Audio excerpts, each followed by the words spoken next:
பேரன்பு சிம்ம ராசிக்கார நேயர்களுக்கு எனது இனிய வணக்கங்க. நம்ம இன்னைக்கு வீடியோ பதிவுக்குள்ள முழுமையா போறதுக்கு முன்னாடி முருகரை மனதார வணங்கிட்டு வீடியோ பதிவுக்குள்ள போகலாங்க. ஓம் முருகா போற்றி, ஓம் முருகா போற்றி, ஓம் முருகா போற்றி. என்னை காக்கும் முருகனே போற்றி. நல்லதே நடக்கும், நல்லது மட்டும்தான் நடக்கும். இந்த ராசிக்காரங்க தைரியத்துக்கும் தன்னம்பிக்கைக்கும் பெயர் பெற்றவங்க. எந்த சூழலிலும் நேராக நின்று செயல்படும் பண்பு இவங்களோட தனிச்சிறப்பா இருக்கு. இவங்க இருக்கும் இடம் எப்போதும் உயிரோட்டமா இருக்கும். இவர்களின் பேச்சிலும் நடையிலும் ஒரு இயல்பான கம்பீரம் இருக்கும். இவங்களை பொறுத்த வரைக்கும் தான் மட்டும் நல்லா இருக்கணும் அப்படிங்கிற சுயநலமெல்லாம் கிடையாதுங்க. தன்னை சுத்தி இருக்கக்கூடிய எல்லோருமே நல்லா இருக்கணும் அப்படிங்கிற பொதுநல குணத்தோட இவங்க வாழ்ந்துக்கிட்டு இருக்காங்க. அனைத்து உறவுகளுக்கும் எனது அன்பான தமிழ் புத்தாண்டு நல்வாழ்த்துக்களுங்க. இந்த தமிழ் புத்தாண்டு பராப வருஷம் பிறந்திருக்கு. ஒவ்வொரு தமிழ் புத்தாண்டுலையும் ஜாதக ரீதியா ஜோதிடத்துல கட்டங்கள்ல நிறைய மாற்றங்கள் ஏற்படும். அதுல இந்த காலகட்டத்துல சூரியன், சந்திரன், அங்காரகன், புதன், குரு, செவ்வாய், சுக்கிரன், சனி, ராகு, கேது ஆகிய கிரகங்கள் இந்த வருஷத்துல எப்படி சஞ்சாரம் செய்ய போறாங்க, அதற்கு எப்படி நமக்கு பலன்கள் கிடைக்க போறது அப்படிங்கறத பத்தி இப்ப நாம தெரிஞ்சுக்க போறேங்க. விதவிதமான யோசனைகளை இப்ப நான் சொல்ல போறேங்க. நல்லா கவனிங்க. யோசனைகளை சொல்ல போறேன், பிடிச்சவங்க அதை பின்பற்றுங்க. இதையே நம்ம தாரக மந்திரமா எடுத்துக்கிட்டு உள்ள போயிடலாங்க. அதுவே நமக்கு லாபமா இருக்குங்க. நமக்கு இந்த யோசனையெல்லாம் பிடிக்காதுங்க. அறிவுரை கிடையாது, எப்படி நடந்துக்கணும்னு அறிவுரை கிடையாது. யோசனைங்கிறது நம்ம வெற்றி பெறதுக்கு ஒரு அழகான பாதை. நம்ம ஒரு புத்தாண்டு அப்படின்னா என்ன பண்ண போறோம்? நல்லா கவனிங்க. காலையில எழுந்திருக்கிறோம், நியூ இயர் தமிழ் புத்தாண்டு காலண்டரை கிழிப்போம். அவ்வளவுதான். வருஷா வருஷம் இது நடக்கும். வேற இதை தாண்டி வேற எதுவும் நடக்க போறது இல்லை. இந்த காலண்டர்ல ஒரு பேப்பர் மாறும். புத்தாண்டு பறந்துருச்சு, எல்லாம் சந்தோஷம். அப்படி திரும்பி பாருங்க, நம்ம வீட்டுல நேத்து ராத்திரி யாரெல்லாம் கோபமா இருந்தாங்களோ அவங்கெல்லாம் அதே கோபத்தோட தான் இருப்பாங்க. நம்ம சொந்தக்கார யாரெல்லாம் நம்ம மேல வன்மமா இருந்தானோ அவனும் அதே மாதிரி தான் இருப்பான். நமக்கு இருக்கிற நண்பர்கள் எல்லாம் நமக்கு பழைய கடனை கொடுக்காம நம்மளை ஏமாத்திக்கிட்டு இருந்தானா அப்படியே தான் இருப்பான். ஏற்கனவே 4 பேரு புதுசா பழசா ஏமாத்தி இருப்பான். இப்ப புதுசா ஏமாத்திருக்கு ஒருத்தர் ட்ரை பண்ணிக்கிட்டே இருப்பான். ஸோ இப்ப புத்தாண்டு பிறந்திருக்கு. ஏதாவது மாறணும்னு நினைச்சா நான் மட்டும்தான் மாறணும். நான் நாளையில இருந்து நல்லவனா இருக்கணும்னு நானா நினைக்கிறேன். இல்ல நாளையில இருந்து நல்ல கணக்க போடணும்னு நினைக்கிறேன். நாளையில இருந்து நான் இப்படி எல்லாம் திட்டமிட்டு வெற்றி பெறணும் அப்படின்னு நினைக்கிறேன். நான் நினைக்கிறதுனால மட்டும் என்ன நடக்க போகுது? கொஞ்சம் யோசிச்சு பாருங்க. இந்த சமூகத்துல முதல்ல ஒவ்வொரு குடும்பத்திலையும் அங்க உங்களுக்கு ஒரு 4 பேராவது ஒரு குடும்பத்துல இருப்போம். குறைஞ்சது 3 பேராவது இருப்போம். 3 பேர் இருக்கிறதுனாலதான் புருஷன் பொண்டாட்டி ஒரு புள்ள, இதுதான் குடும்பம். புருஷன் பொண்டாட்டி 2 பேராவது ஒரு குடும்பம். இதுக்கு அடுத்தது மாமனார் மாமியார், இப்படி இருப்பாங்க. எல்லாரும் மாறுவாங்களா? எல்லாருக்கும் முதல்ல இன்னைக்கு புத்தாண்டு தெரியணும். இன்னைக்கு புத்தாண்டு, இன்னையில இருந்து நான் சில சபதங்கள் எடுத்துக்கிறேன். யார் மனசையும் நோகடிக்காம வாழணும்னு நினைக்கிறேன். அதுக்குன்னு எல்லாத்தையும் ஏத்துக்கணும்னு அவசியம் கிடையாது. பிடிக்கலனா ஒதுங்கி இருப்போம். அதுக்கு நம்ம வார்த்தைகளால யாரையும் சுட வேண்டிய அவசியம் கிடையாது. இத நான் மட்டும் மாறி என்ன பலன்? எதிர உள்ளவனும் மாறணும். நாம் எதிர உள்ளவன் செய்யற தப்ப செஞ்சுக்கிட்டே இருப்பான். ஆனா நான் மட்டும் அவனை மன்னிச்சு கொண்டே இருக்க வேண்டும். அப்படின்னா ஒரு நாளும் நமக்கு அந்த புத்தாண்டு புதுசா தெரிய போறது இல்லை. அப்ப புத்தாண்டு அப்படிங்கிறது நம்ம குடும்பத்துல இருக்கக்கூடிய ஒவ்வொருத்தவங்களும் நம்ம கிட்ட இருக்கிற குறைகளை குறைஞ்சபட்சம் நீக்கிறதுக்கு முயற்சி பண்ணணும். குறைஞ்சபட்சம் நீக்கிறதுக்கு சில நிறைகளை நாம அதிகபட்சம் எடுத்துக்கொள்றதுக்கு முயற்சி பண்ணணும். அதுக்கு முதல்ல என்ன பண்ணணும்? இந்த பராப வருஷத்திலிருந்து நாம செய்ய வேண்டிய முதல் ஒரு சபதம், எல்லாரையும் பாராட்ட ஆரம்பிப்போம். எல்லாரையும் பாராட்ட ஆரம்பிச்சுட்டா அவன் ஏதாவது ஒரு சின்ன நல்லது செய்வான். அப்பா ஒரு நல்லது செய்வாரு, அம்மா ஒரு நல்லது செய்வாங்க, பையன் ஒரு நல்லது செய்வாங்க. இப்ப தன்னுடைய மாமனார் மாமியார் ஒரு நல்லது செய்வாங்க, மருமகன் மருமகள் தாத்தா பாட்டி எல்லா உறவுகளும் நண்பர்கள் நம்மளுடைய முதலாளி நம்மளுடைய தொழிலாளி ஏதோ ஒரு நல்லது செய்வாங்க. அவங்கள அதை பார்த்து பாராட்ட ஆரம்பிப்போம். பாராட்டக்கூடிய மனம் அப்படிங்கிறது வருகிறதோ மகிழ்ச்சி தானா வந்துடும். மகிழ்ச்சி தானா வரும் பொழுது இந்த புத்தாண்டு சிறக்க ஆரம்பிக்குங்க. புத்தாண்டுடைய பிறப்பே மகிழ்ச்சியுடைய நிலைத்தன்மையில தாங்க இருக்கு. உங்க வாழ்க்கையில நல்லதெல்லாம் இந்த புத்தாண்டிலிருந்து அடுக்கடுக்காக நடக்க போகுதுங்க. இந்த உலகத்துல யாருங்க கோடீஸ்வரன்? கோடி கோடியா பணம் வச்சிருக்கிறவங்களா, பிடிச்ச உணவுகளை சாப்பிட்றவங்களா, பிடிச்ச உறவுகள் கிட்ட பேசுறவங்களா? இதுல யாருமே கோடீஸ்வரன் கிடையாதுங்க. யார் ஒருத்தவங்க நோய் நொடி இல்லாம மனக்கவலை இல்லாம நிம்மதியா தூங்குறாங்களோ அவங்க தாங்க இந்த உலகத்திலேயே சிறந்த கோடீஸ்வரன். அப்பேற்பட்ட கோடீஸ்வரன் ஆகக்கூடிய யோகம் உங்களுக்கு இந்த மாதம் அமைஞ்சிருக்குதுங்க. உங்க வாழ்க்கையில இனி வரக்கூடிய காலங்கள்ல கவலை கண்ணீர் அப்படிங்கிற பேச்சுக்கெல்லாம் துளி கூட இடம் கிடையாதுங்க. இது நாள் வரைக்கும் உங்களுடைய மனசில் இருந்த மனக்கவலைகள் எல்லாம் இனி வரக்கூடிய காலங்கள்ல காணாம போகுதுங்க. நீங்க சந்தோஷமான ஆரோக்கியமான வாழ்க்கைய இனி வரக்கூடிய காலங்கள்ல வாழ போறீங்க. உங்க வாழ்க்கையில சந்தோஷம் நிலைச்சிருக்க போகுதுங்க. அப்ப இன்னையிலிருந்து நம்ம என்ன பண்ண போறோம்? உலகம் முதல்ல மாறும். அப்படின்னா தான் முழு புத்தாண்டையும் நம்மளால அனுபவிக்க முடியும். நான் மட்டும் மாறிட்டு புத்தாண்டை முழுசா அனுபவிக்க முடியாது. ஆனா நம்ம ஒரு ராசியில பிறந்திருக்கோம். இந்த ராசியில இந்த கிரகங்கள் எல்லாம் இப்படி இருக்கும்போது நாம சில விஷயங்களை ஃபாலோ பண்ணிட்டோம்னா ஓரளவுக்கு மற்றவங்களோட நாம மிங்கிள் ஆக முடியும். அப்ப மிங்கிள் ஆகிறதுனால இந்த வருஷத்தை கடக்க முடியும், வரக்கூடிய பிரச்சனைகளை கடக்க முடியும். அப்ப பிரச்சனைகளை எப்படி கடக்கிறது அப்படிங்கிறத விட பிரச்சனைகளை தடுத்து அதை கடப்போம் அப்படிங்கிற உயர்ந்த எண்ணத்தோட இப்ப நாம வாழ்க்கையில நடக்கக்கூடிய ஒவ்வொரு பிரச்சனைகளுக்கும் தீர்வுகளை கண்டுபிடிச்சு முயற்சி பண்ணா நிச்சயமா நம்மளால வாழ்க்கையில கூடிய விரைவில் வெற்றி அடைய முடியுங்க. சிம்மம் ராசிக்காரர்களே, உங்களை பொறுத்த வரைக்கும் உறவுக்காரங்களை சொந்தக்காரங்களா நினைக்காதீங்க. உங்க குடும்பத்துல இருக்கக்கூடிய ஒவ்வொருத்தரையும் ரொம்பவும் சொந்தமா நீங்க நினைக்க வேண்டாங்க.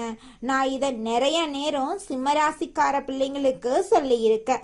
கடமை வேறுங்க, காலம் வேறுங்க, நீங்க வேறு. ஆமா, வேறு நிறைய வேறுபாடுகள் நிறைந்த இந்த உலகத்துல வாழ்ந்து கொண்டிருக்கிறோம். சிம்மராசிக்காரங்க ஞாபகம் வச்சுக்கங்க. இப்ப உங்க குடும்பத்துல நிறைய பேர் இருக்காங்களாங்க. அவங்களுக்கு உள்ள கடமைகளை அவங்களுக்கும் உங்களுக்கும் ஒரு பாண்டிங் இருக்குல்ல, அந்த பாண்டிங்க்கு நீங்க செய்ய வேண்டியதை செஞ்சிருங்க. அவங்க கிட்ட இருந்து எதையுமே எதிர்பார்க்காதீங்க. இதை செஞ்சு முடிச்சுட்டு உங்களுக்குன்னு ஒரு டிராவலை பண்ணிக்கிட்டே போங்க. உங்களுக்கு ஒரு மைண்ட்ல ஒரு பிளான் வச்சுக்கங்க. நான் இந்த இடத்தை அடையணும், இந்த இடத்துல நான் சக்சஸ் ஆகணும், இந்த இடம் என்னை விட்டு விலகக்கூடாது. எதை வேணாலும் திங்க் பண்ணுங்க. சிம்மராசிக்காரர்களே, எதை வேணாலும் யோசிங்க. உங்களுக்கு மட்டும் ஒரு பெரிய சந்தோஷம் என்ன தெரியுமா? நல்ல நண்பர்கள் உங்க வாழ்க்கைய உயர்த்துவாங்க. நல்ல நண்பர்கள் உறவுகள் உயர்த்துவதை விட நட்பு உயர்த்து. உங்களோட வாழ்க்கையில நல்லதெல்லாம் அடுக்கடுக்கா நடக்க போகுது. ராஜாவாக சிம்மாசனத்துல சிம்மராசிக்காரர்களே நீங்க அமர போறீங்க. முடியாதுங்கிற வார்த்தையே நம்ம மூச்சுல கூட வரக்கூடாதுங்க. எனக்கு அது முடியாது, எனக்கு அது செட் ஆகாது, எனக்கு அது வராது, என்னால முடியாது. அந்த காலத்துல கேப்டன் விஜயகாந்த் ரமணா படத்துல சொல்லுவாரு, மன்னிக்கிற வார்த்தை எனக்கு பிடிக்காது அப்படின்னு சொல்லுவார் இல்லையா? அதே மாதிரிதான் சிம்மத்துக்கு பிடிக்காத வார்த்தை முடியாதுங்கிற வார்த்தை. அப்படிதாங்க இருக்கணும்.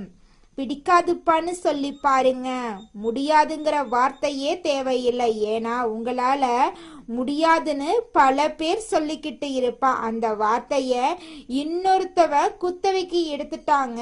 குத்தகை அவங்க எடுத்ததுக்கு பிறகு நாம எதுக்கு அதை எடுத்துக்கிட்டு இருக்கணும்? நமக்கு வேண்டாம். நாம ரொம்ப சிம்பிளா கடவுளோட கனெக்ட் ஆகும், மனுஷனோட கனெக்ட் ஆகும், மனசோட கனெக்ட் ஆகும். அவ்வளவுதான் சிம்மம். ஒருத்த மனச இடை போட தெரிஞ்ச உங்களுக்கு எதுக்கு இங்க முடியாதுங்கிற வார்த்தை? அந்த ஒரு மனச இடைப்பட தெரிஞ்ச நமக்கு மகான்களுடைய தரிசனம் நிச்சயமா கிடைக்குங்க. அதுல துளி கூட மாற்றமே கிடையாதுங்க. உங்க வாழ்க்கையில நல்லதெல்லாம் இந்த காலகட்டத்துல அடுக்கடுக்கா நடக்க போகுது. உங்களுடைய ஆசைகள், கனவுகள் எல்லாமே நிறைவேற போகுதுங்க. சிம்மம் ராசிக்காரர்களே, உங்களுக்கு சில மிராக்கல்கள் நடக்க வாய்ப்பு இருக்க, தெரிஞ்சுக்கோங்க. அதுக்கு கொஞ்சம் பொறுமை வேணுங்க. யாருமே அனுபவிக்க முடியாத நல்ல விஷயங்களை உங்களால அனுபவிக்க முடியுங்க. இந்த உலகம் தேடிக்கிட்டு இருக்கிற விஷயம் உங்களுக்கு வாய்ப்பா வந்து விடுங்க. ஆனா ஒன்னே ஒண்ணு, உங்களுக்கு எவனும் வாய்ப்பு கொடுக்க மாட்டா. வாய்ப்பை நீங்க தாங்க உருவாக்கிக்கணும். அதனாலதான் நான் முதல்ல சொன்ன, நண்பர்களை கூட நம்புங்க, நண்பர்களை மட்டும் நம்புங்க, உறவுகள் கூட நீ நம்பாத அப்படின்னு சொன்ன. அதைத்தான் நான் சொல்லி தருவேங்க. ஆனா உறவுகளுக்கு செய்ய வேண்டியதை நீங்க கொடுத்து தான் ஆகணும். அவங்கள தேவையான விஷயங்களை கொடுத்துட்டு அப்படியே நவுத்திட்டு நம்ம வேலைய பார்த்துக்கிட்டே இருக்கணுங்க. சிம்ம ராசிக்கார நேயர்களே, சிம்மம் ராசிக்காரர்களே, உங்களுக்கு இந்த வருஷத்துல ஆன்மீகம் அதிகரிக்கும், ஆன்மீக நாட்டம் அதிகரிக்கும். இந்த வருஷத்துல ஹியூமர் சென்ஸ் நிறைய இருக்கும். சிம்மத்தை இதுவரைக்கும் கோமாதான் பார்த்திருப்பீங்க, ஹாஷா தான் பார்த்திருக்கீங்க. இந்த வருஷத்துல இருந்து சிம்மத்தை பாருங்களேன், ஹியூமரா நிறைய எதிர்பார்க்கலாம். அவங்க கிட்ட சிரிப்பு எதிர்பார்க்கலாம். அவங்க பல பேரை சிரிக்க வைக்க போறாங்க. ஒரு சகாப்தத்தை ஏற்படுத்த போறாங்க. ஒரு கிங் மேக்கரா செயல்பட போறீங்க. That's all. இதத்தான் உண்மை. இந்த வருஷத்துல நிறைய பக்குவ நிலை ஏற்படும். அது மாதிரி சில பொருட்களை கொஞ்சம் இழந்திருப்போம். கடந்த வருஷத்துல பணத்தை இழந்திருப்போம், பொருட்களை இழந்திருப்போம், நேரங்கள் நமக்கு வெறுக்கப்பட்டிருக்கும். அது இந்த வருஷத்துல அப்படியே மாறி பொருள் வரவா ஆரம்பிக்கும். இமேஜ் உயரும். இந்த வருஷத்துல நம்மளுடைய இமேஜ் உயரும், கலைத்திறன் வெளிப்படும், வேலையை ரொம்ப சீரா பண்ணுவீங்க, பயிற்சிகளை சீரா பண்ணுவீங்க. உங்களுடைய ஆசைகள், கவலைகள் எல்லாமே நிறைவேற போகுது.